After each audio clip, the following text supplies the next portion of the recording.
అన్యాయంగా నా మీద మోపిన నిందలో ఆయన ఉన్నాడు, విన్నాడు కదా, చూస్తున్నాడు కదా. నేను ఎదుర్కొంటున్నటువంటి ఆవేదనలు, నేను పొందుతున్న దూషణలు అన్నీ ఆయన ఉన్నాడు, విన్నాడు, చూస్తున్నాడు కదా. నేను నమ్ముతున్నా దేవుణ్ణి, నమ్ముతున్నా. నాకు డౌట్ లేదు, తప్పకుండా ఆయన నాకు సమాధానం ఇస్తాడు.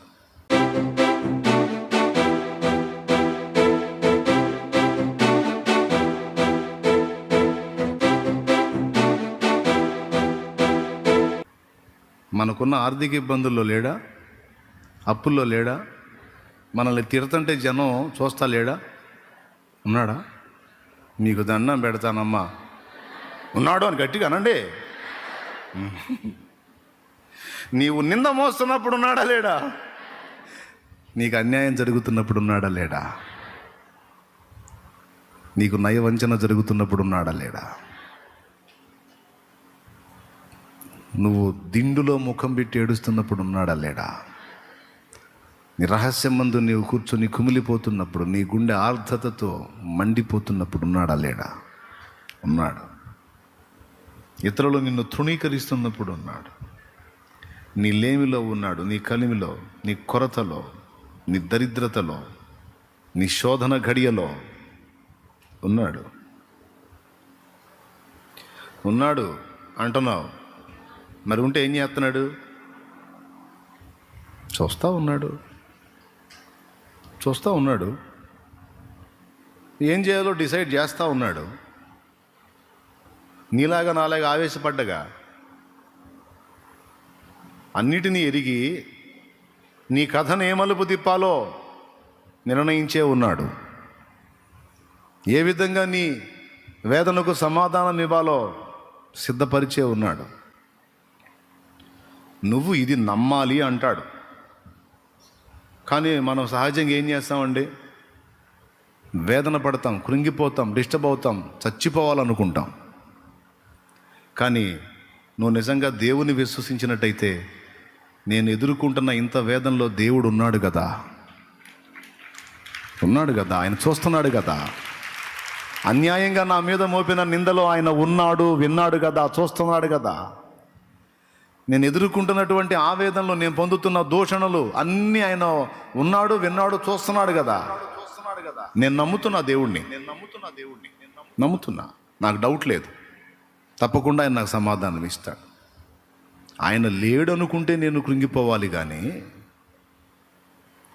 ఉన్నవాడని నేను ఎరుగుదును, నేనెందుకు కృంగిపోవాలి? నా దేవుడు ఉన్నాడు. ఈ ఒక్క ముక్క నిజంగా నువ్వు విశ్వసించగలిగితే ఏ పరిస్థితుల్లో కూడా ఇక వేదన నీ దగ్గరకు రాదు.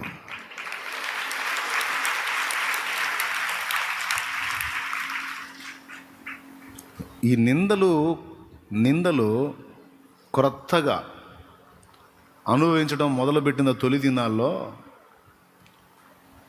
ఏకాంత ప్రార్థనకి వెళ్ళి కూర్చొని చాలాసేపు ఏడ్చుకున్నా. నేను ఎరగను ప్రభువా, అన్యాయంగా నా మీద నిందేశారు, నాకు చాలా బాధగా ఉంది దేవా, నన్ను చూసేవాళ్ళు ఏమనుకుంటారో, ఎలా అనుకుంటారో నాకు చాలా దుఃఖంగా ఉంది దేవా.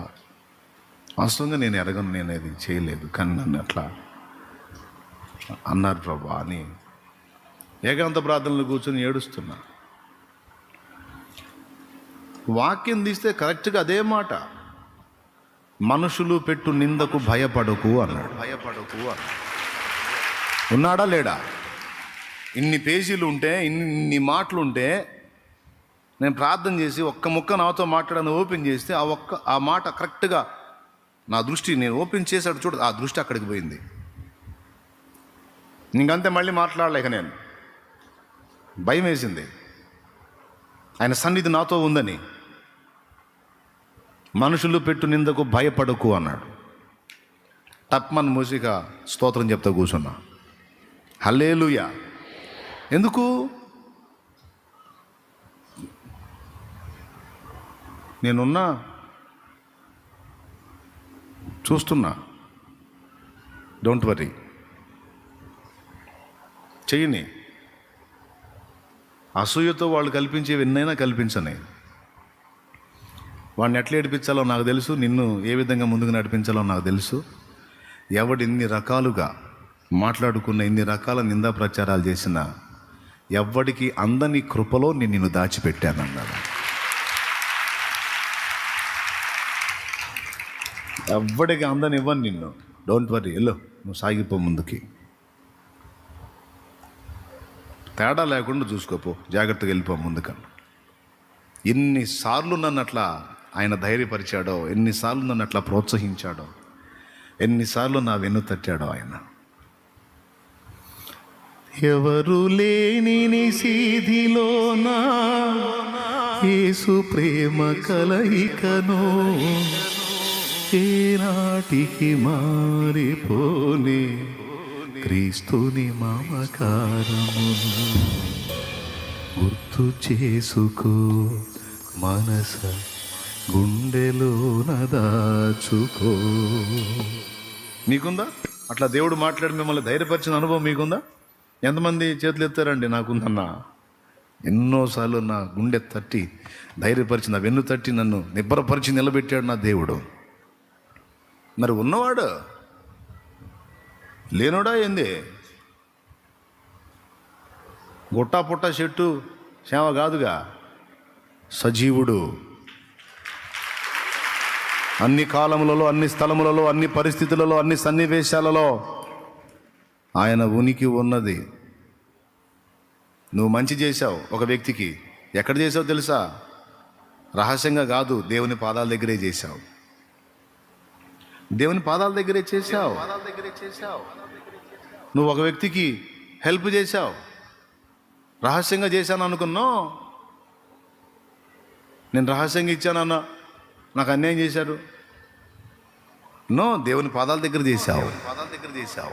ఒకవేళ నువ్వు తప్పు చేశావు, ఆ తప్పు కూడా నువ్వు ఎక్కడ చేసావు తెలుసు? దేవుని పాదాల దగ్గరే చేశావు. దేవుని పాదాల దగ్గర చేయటం ఏంటంటారా? ఈ భూమి పాదపీఠం అన్నాడు కదా, దేవునికి స్తోత్రం కలుగును గాక. మరి ఎక్కడ ఇంకా నువ్వు చేసి దాగేది ఎక్కడ?